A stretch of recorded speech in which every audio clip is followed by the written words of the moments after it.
ঘরের টাকা খাচ্ছে, ঘরে যাদের টাকা এসছে তাদের মানে 20,000 টাকা চাচ্ছে।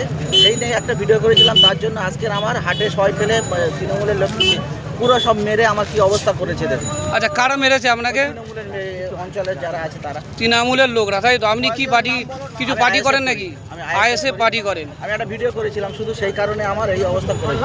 তো আমি বলতে চাই, আচ্ছা আপনাদের হচ্ছে কিডন্যাপিং করছিল তো? হ্যাঁ, আমার তুলে নিয়ে চলে যাচ্ছিল।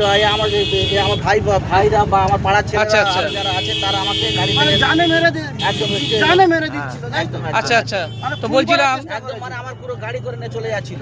মার্ডার করার চেষ্টা করে। আমার পুরো অটো করে মানে ধরে বেঁধে নিয়ে চলে যাচ্ছিল ওইদিকে।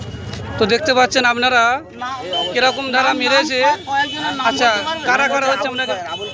আবুল খয়ের।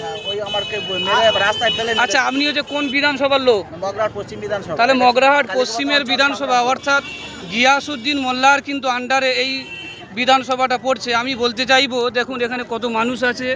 তো এই মানুষগুলো হচ্ছে তারা কেবলমাত্র অন্যায়ের বিরুদ্ধে আওয়াজ তোলার জন্য আজকে এখানে দাঁড়িয়েছে।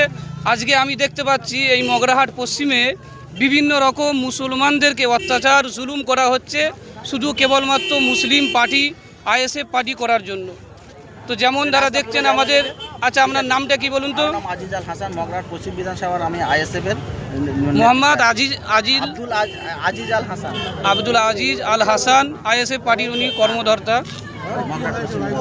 আচ্ছা বলুন।